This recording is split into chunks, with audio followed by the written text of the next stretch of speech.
The silence in the room was deafening, broken only by the frantic whispers and the shuffle of feet. The news had hit like a tidal wave, leaving me gasping for air, struggling to understand how everything I thought I knew could crumble in a single moment. Years of trust, of unwavering belief, shattered into a million pieces, each shard cutting deep. I stood there, numb, the world around me blurring, the faces of those I loved twisting into grotesque masks of betrayal. If your sister has ever been hurt, you understand Ellie's pain. Subscribe now and stand with her. My life had always revolved around family. After my parents passed, my grandmother, bless her heart, stepped in, becoming the anchor I desperately needed. And then there was my younger sister, Lily, the light of my life. When Lily gave birth to my niece, Chloe, my world felt complete. But Lily struggled. She was young, barely out of her teens, and overwhelmed by the responsibilities of motherhood. So I did what any loving aunt would do. I stepped up. I offered to help financially, sending $2,000 every month to ensure Chloe had everything she needed: clothes, food, daycare, the essentials. I trusted Lily implicitly. She was my sister, my blood. We talked almost every day, and she always expressed her gratitude, telling me how much of a difference the money was making. I worked tirelessly, often pulling double shifts, sacrificing my own needs and desires to provide for my niece. I never questioned where the money went. I just assumed it was going to Chloe. I sent money without fail. I would video call Chloe every other day. I wanted to watch her grow up, even if I couldn't be there in person all the time. I lived for those calls, for her sweet smile and the sound of her laughter.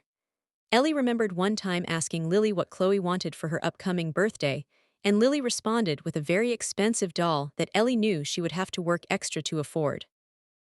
Then one ordinary Tuesday, the illusion shattered.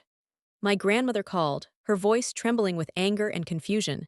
She'd been visiting Lily and Chloe, excited to spend some quality time with her great-granddaughter. During the visit, the conversation somehow shifted to finances, and my grandmother, in her typical blunt fashion, asked Lily how she was managing with the monthly support I was providing. What happened next sent shockwaves through our entire family. Lily stammered, avoiding eye contact, clearly uncomfortable. My grandmother, sensing something was amiss, pressed further. Finally, Lily blurted out that she hadn't been using the money solely for Chloe. My grandmother was floored. She couldn't believe what she was hearing. That's when my grandmother shouted, demanding to know what exactly I was sending $2,000 monthly for. The faces in the room paled, and the carefully constructed facade began to crumble. Lily confessed that she'd been using a portion of the money for herself, for clothes, for nights out with friends, for things that had absolutely nothing to do with Chloe. She justified it to herself, convincing herself that she deserved it, that she was entitled to it. But the real kicker, she wasn't the only one involved. The person I trusted most was one of them. My blood ran cold as my grandmother recounted the rest of the conversation. It turned out that Lily's boyfriend, Mark, was in on it too. He'd encouraged her to use the money for their personal gain, whispering sweet nothings in her ear, convincing her that I wouldn't notice, that I wouldn't care. He'd painted me as some kind of endless resource, someone who would blindly keep sending money without ever asking questions. He'd even helped her concoct stories to tell me about Chloe's needs, elaborate tales designed to tug at my heartstrings and loosen my purse strings even further. It was a carefully orchestrated scheme, a web of lies and deceit that had been spun right under my nose. And the worst part was, they thought they were getting away with it. They thought I was too naive, too trusting to ever suspect a thing. But they were wrong. So very wrong. The rage started to simmer, a low, burning ember that threatened to consume me entirely. I didn't scream. I didn't cry. I simply hung up the phone, the silence now replaced by a chilling resolve. The game had changed, and they had no idea what was coming. The betrayal cut deeper than any physical wound. Sleep became a battlefield, my mind a relentless projector replaying the moments of deception. Every late night I worked, every sacrifice I made, flashed before my eyes, now tainted with the bitter taste of exploitation. The image of Chloe's innocent face, the one I had poured my heart and soul into supporting, was now blurred by the realization that my generosity had been twisted into a tool for their selfish desires. I felt like a fool, a naive pawn in their twisted game. The weight of the injustice pressed down on me, suffocating me with each passing day. My work suffered, my relationships strained. I was short-tempered, irritable, snapping at colleagues and friends who dared to offer a kind word. The joy had been sucked out of my life, replaced by a gnawing emptiness that threatened to consume me entirely. I tried to talk to Lily to confront her with the truth, but she deflected, denied, and gaslighted me with practiced ease. She twisted the narrative, portraying herself as the victim, claiming that I was overreacting, that I was being unfair. Mark chimed in, his voice dripping with false concern, further manipulating the situation, driving a wedge between me and my sister. He even had the audacity to suggest that I was jealous of their happiness, that I was trying to sabotage their relationship. I knew then that reasoning with them was futile. They were too far gone, too deeply entrenched in their web of lies to ever see the truth. My grandmother, bless her heart, tried to mediate, to salvage what was left of our family. But her efforts were met with resistance and hostility. Lily accused her of interfering, of siding with me, of not understanding their situation. The more my grandmother tried to help, the more Lily pushed her away, further isolating herself and Mark from the rest of the family. I tried to focus on Chloe, to find solace in her innocent presence. But even that was tainted by the knowledge of how her parents were using my money. Every time I saw her, I couldn't help but wonder what she was being deprived of, what opportunities were being stolen from her because of her parents' selfishness. The guilt gnawed at me, the feeling that I had somehow failed her, that I hadn't done enough to protect her from their greed. I considered cutting them off completely, severing all ties and walking away from the situation. But the thought of abandoning Chloe, of leaving her at the mercy of their deceit, was unbearable. I was trapped, caught between my love for my niece and my disgust for her parents. The sleepless nights continued, filled with anxiety and resentment. I tossed and turned, haunted by the faces of Lily and Mark, their smug grins mocking my naivete. I replayed the conversations in my head, searching for clues, for signs that I had missed. But there were none. They had been so convincing, so skilled at deception, that I had never suspected a thing. The anger grew, simmering beneath the surface, threatening to erupt at any moment. I started to isolate myself from others, withdrawing from social events, avoiding phone calls. I didn't want to talk about it, to explain the situation to anyone. I was ashamed, embarrassed by my own gullibility. I felt like I had let everyone down, that I had failed to protect my family from their own destructive behavior. But beneath the anger and the shame, a seed of determination began to sprout. I knew that I couldn't let them get away with this. I couldn't let them continue to exploit my generosity and jeopardize Chloe's future. I had to do something, to take action, to fight back. But how? They had all the power, all the control. They had convinced everyone that they were the victims, that I was the one causing problems. I was alone, isolated, and vulnerable, or so they thought. They underestimated me. They underestimated my resolve. They had mistaken my silence for weakness. But they were about to learn that silence can be a weapon, that revenge is a dish best served cold. The plan started to form, slowly, meticulously, taking shape in the darkness of my mind. It was risky, audacious, and potentially devastating. But it was the only way to expose their lies, to reclaim my power, and to protect Chloe from their greed. The first step was to gather evidence, to document their deceit, to build an airtight case against them. And that's exactly what I did. I started to record our conversations, to save the receipts, to track their spending. I became a detective, a spy meticulously gathering information, piecing together the puzzle of their deception. It was a slow, painstaking process, but I was determined to see it through, because I knew that the truth would eventually prevail. And when it did, they would pay the price. A price they could never imagine. The weight of their betrayal was a physical burden, crushing my chest, stealing my breath. I became a ghost in my own life, going through the motions, detached from everything and everyone. The vibrant colors of the world faded into a muted gray, reflecting the emptiness that had taken root within me. I stopped answering Lily's calls, unable to bear the sound of her voice, the lies that dripped from her tongue like venom. Mark's messages, filled with insincere concern and manipulative platitudes, were met with cold silence. I blocked their numbers, severing the last remaining threads of connection, desperate to create some distance between myself and their toxic influence. Work became a refuge, a temporary escape from the torment that plagued my mind. I threw myself into my tasks, burying myself in spreadsheets and reports, anything to avoid thinking about what had happened. But even there, the memories followed me, lurking in the shadows, waiting to pounce. A simple question from a colleague, a casual mention of family, could send me spiraling back into the darkness, the rage bubbling beneath the surface, threatening to explode.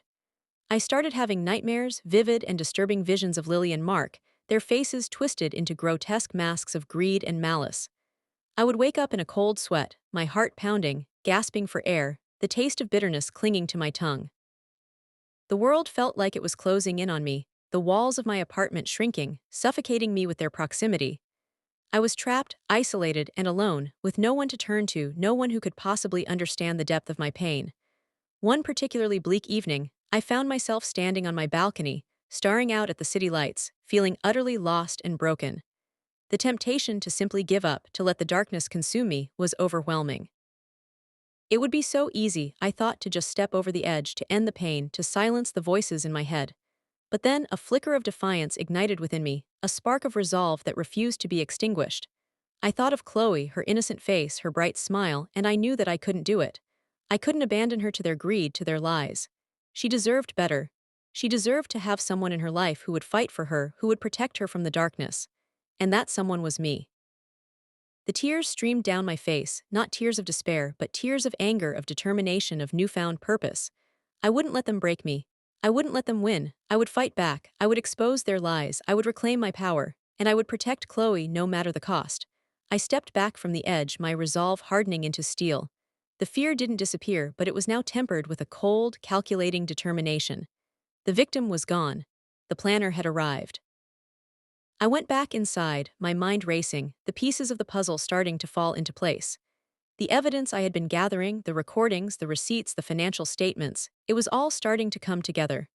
I had a plan, a risky, audacious plan that could potentially backfire, but it was the only way to ensure that they would never be able to hurt anyone again. The first step was to find their weakness, to identify the chink in their armor, the vulnerability that I could exploit. And I knew exactly where to look: their arrogance, their belief that they were untouchable, their unwavering conviction that they were smarter than everyone else. That was their downfall, and I was going to use it against them. I sat down at my computer, my fingers flying across the keyboard, my mind focused on the task at hand. The game had changed, and they had no idea what was coming. The silence in the room was no longer deafening. It was now the sound of silent preparation, the calm before the storm. They thought they had won. They thought they had broken me. But they were about to learn that hell hath no fury like an ant scorned, and my revenge was just beginning. I became a ghost, a phantom in their lives, observing their every move from the shadows. I reactivated an old social media account, one they didn't know existed, and started following their every post, their every check-in, their every tagged photo. It was like watching a reality show unfold, except I knew the script was a lie. They flaunted their lavish lifestyle, their expensive dinners, their weekend getaways, all funded by my hard-earned money. The anger churned inside me, but I kept it hidden, masking my rage with a veneer of indifference. I even started liking their posts, leaving innocuous comments, playing the part of the supportive sister, the oblivious aunt. They ate it up, reveling in their perceived victory, never suspecting that I was meticulously documenting their every move. I knew I had to be careful to avoid arousing their suspicion. So I kept our interactions brief and superficial, focusing on Chloe, asking about her school, her hobbies, her well-being. I even sent her gifts, small tokens of my affection, using them as an excuse to maintain contact with Lily and Mark. But behind the facade, I was working tirelessly, building my case, gathering the evidence I needed to expose their lies. I spent hours poring over bank statements, credit card bills, and receipts, meticulously tracking their spending, cross-referencing it with their social media posts, and documenting every discrepancy. I discovered a pattern of extravagant purchases, luxury items, and lavish vacations that were completely out of line with their reported income. They were living a lie, and I was determined to expose it. To bolster my case, I consulted with a forensic accountant, a contact I'd made during a previous job.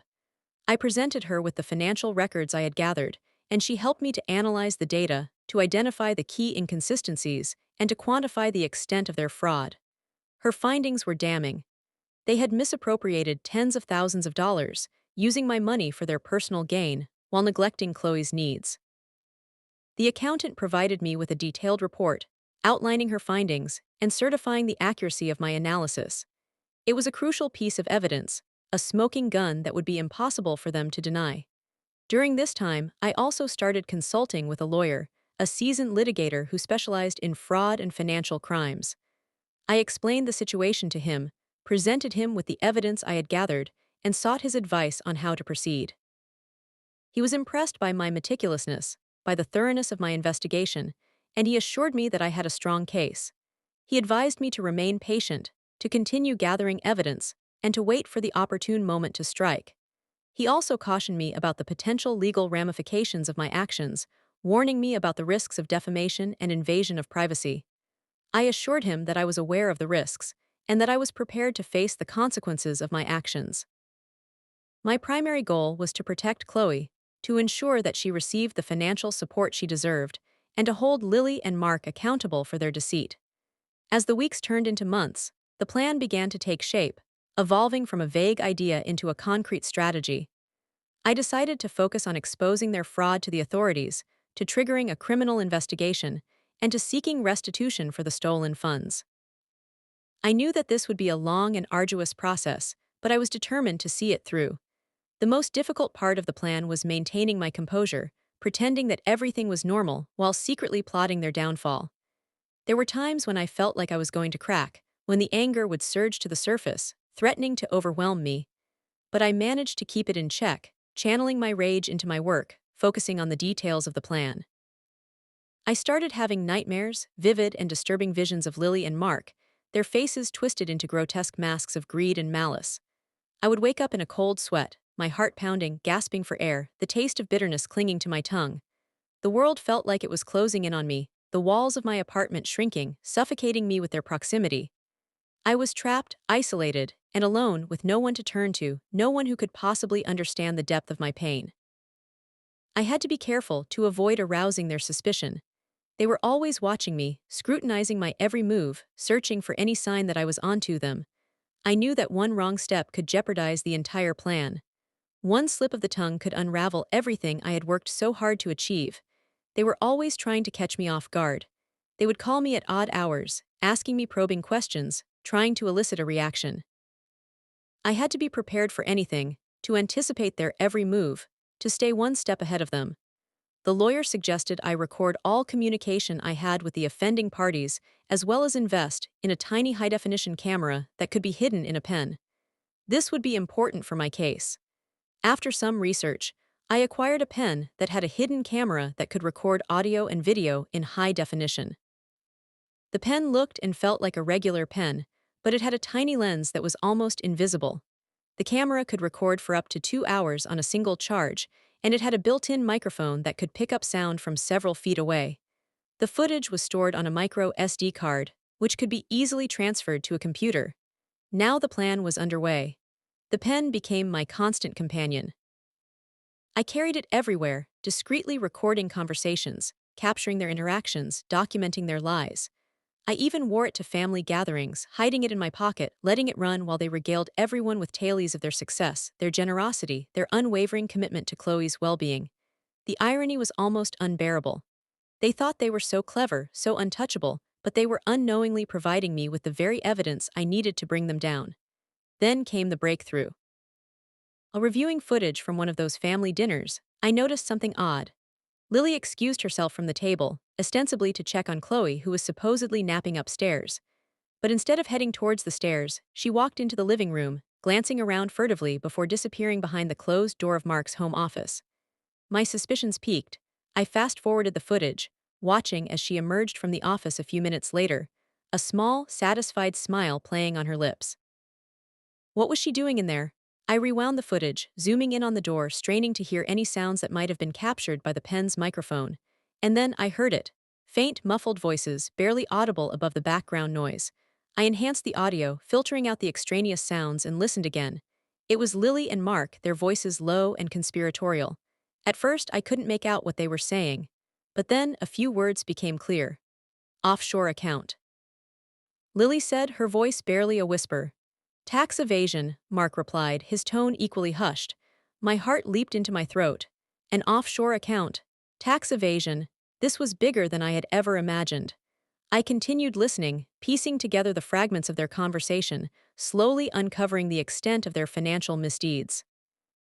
They had been siphoning off money from my account, not just for personal expenses, but also to fund a secret offshore account, hidden from the authorities and used to evade paying taxes on their ill-gotten gains. This was a game changer. Not only had they betrayed my trust, not only had they stolen my money, but they had also committed a serious federal crime. This was the leverage I needed. The evidence that would not only expose their lies, but also land them in serious trouble with the law. The next step was to confront them, to present them with the evidence, and to see how they would react. But I knew I couldn't do it alone. I needed to have a plan in place to ensure that they couldn't deny the evidence or try to manipulate me, or worse, try to disappear with the money.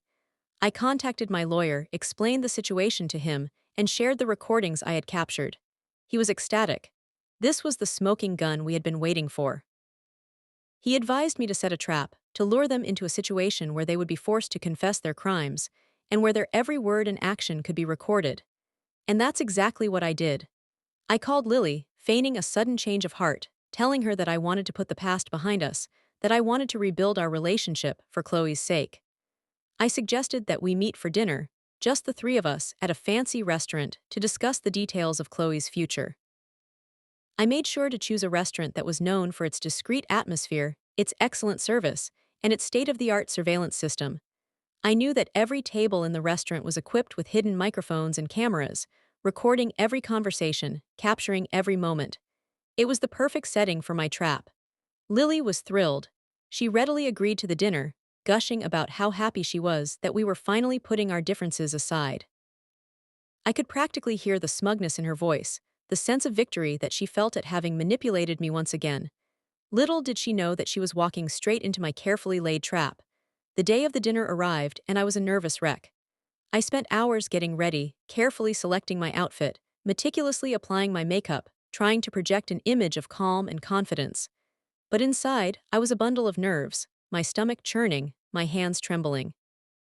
I arrived at the restaurant early and asked the manager to seat us at a specific table, one that was located directly under one of the hidden cameras. I wanted to make sure that every detail of our conversation was captured, every nuance of their expressions, every flicker of their eyes. Lily and Mark arrived a few minutes later, their faces beaming, their eyes sparkling with anticipation. They greeted me warmly, showering me with insincere compliments, patting me on the back, and telling me how wonderful it was to see me. I forced a smile, playing along with their charade, masking my disgust with a veneer of politeness. We sat down at the table, ordered drinks, and began to make small talk, discussing the weather, the traffic, and other mundane topics. But beneath the surface, the tension was palpable, the air thick with unspoken words, with hidden agendas, with simmering resentment. After a few minutes, I decided to get down to business. I took a deep breath, steeled my nerves, and began to speak. Lily, Mark, I said, my voice calm and steady, I've been doing a lot of thinking lately about Chloe, about her future, about what's best for her. They nodded, their eyes fixed on me, waiting for me to continue. And I've come to the conclusion that we need to be honest with each other, I said, my gaze unwavering, my voice growing stronger. We need to put all our cards on the table, and we need to address the elephant in the room. Their smiles faltered, their eyes narrowing, their bodies tensing. They knew what was coming, they could feel the trap closing around them. What do you mean? Lily asked, her voice barely a whisper. I mean the money, I said, my voice now ringing with authority. The money that I entrusted to you for Chloe's care, the money that you've been using for your own personal gain. Their faces paled, their eyes widening in horror. They were caught, they had nowhere to run. I don't know what you're talking about, Mark stammered, his voice trembling. We've always acted in Chloe's best interests, I smirked. Really? I said, my voice dripping with sarcasm. Then how do you explain the offshore account? How do you explain the tax evasion? How do you explain all the extravagant purchases that you've been making with my money? They were silent, their faces ashen, their bodies frozen in fear. They knew that the game was over. They had been exposed, and their world was about to come crashing down around them. I leaned forward, my eyes locking with theirs, my voice low and menacing. It's over, I said, a triumphant smile spreading across my face. I have all the evidence I need, and I'm going to use it to bring you down. The restaurant seemed to fade away. The only thing that mattered was the look on their faces, utter defeat. Then I reached into my purse. I think you both need to see this, I said as I revealed the pen. I have been recording everything, every conversation, every transaction, everything, I announced proudly. Suddenly Mark lunged across the table, his eyes blazing with rage, his hand outstretched towards me. Everything went black. Everything went black, but only for a moment. Before I could fully register what was happening, the restaurant staff intervened, pulling Mark away from me. The manager, his face a mask of concern, rushed to my side, asking if I was okay. I waved him off, my eyes fixed on Mark, who was now being restrained by two burly waiters. Lily sat frozen, her face a mask of shock and disbelief, her eyes darting between Mark and me, as if she couldn't comprehend what was happening. The police arrived moments later, sirens blaring, lights flashing, disrupting the once elegant atmosphere of the restaurant. Mark was taken into custody, his protests muffled by the officers who led him away. Lily remained at the table, sobbing uncontrollably, her makeup running down her face, her carefully constructed facade crumbling before my eyes. I calmly gathered my belongings, including the pen which had fallen to the floor during the scuffle. I made sure to retrieve it as it had all the evidence that was needed for the case. The next few days were a whirlwind. The police interviewed me, the lawyers prepared the case, and the media hounded me for comments. I refused to speak to anyone, preferring to let the evidence speak for itself. The pen, with its hidden camera, became my most valuable possession, the key to unlocking the truth and bringing Lily and Mark to justice. The restaurant footage, combined with the recordings from the pen, provided irrefutable evidence of their fraud, their tax evasion, and their conspiracy. The forensic accountant's report confirmed the extent of their financial misdeeds, quantifying the amount of money they had stolen from me. The lawyer built an airtight case, presenting the evidence in a clear and compelling manner, leaving no room for doubt. Faced with the overwhelming evidence, Lily and Mark had no choice but to confess. They pleaded guilty to all charges, hoping to avoid a lengthy prison sentence. The judge, however, was not lenient. He sentenced Mark to several years in prison and ordered Lily to pay full restitution for the stolen funds. The offshore account was seized, and the money was returned to me, along with a hefty sum in damages. Their reputations were ruined, their careers were destroyed, and their lives were shattered. They had lost everything, and I just smiled. The fallout was spectacular. Their friends abandoned them, their family disowned them, and their community shunned them. They became pariahs, symbols of greed and deceit, cautionary tales for those who dared to betray the trust of others. Chloe was placed in my care, and I made sure that she received the best possible education, the best possible health care, and the best possible life. I used the money that had been stolen from me to secure her future, to ensure that she would never have to suffer the consequences of her parents' actions. As for me, I moved on with my life, stronger and wiser than before. The experience had changed me, hardened me, but it had also taught me valuable lessons about trust, about betrayal, and about the importance of standing up for what is right. I never forgot what Lily and Mark had done to me, but I refused to let it define me. I channeled my anger and my pain into something positive, using my experience to help others who had been victims of fraud and abuse. The process took some time, but with the help of a therapist, I was able to start moving on with my life. I often reflect on the events that led to their downfall, wondering if I could have done things differently. Perhaps I could have confronted them sooner, perhaps I could have avoided the need for revenge. But in the end, I believe that I did what was necessary. I protected Chloe, I exposed their lies, and I held them accountable for their actions.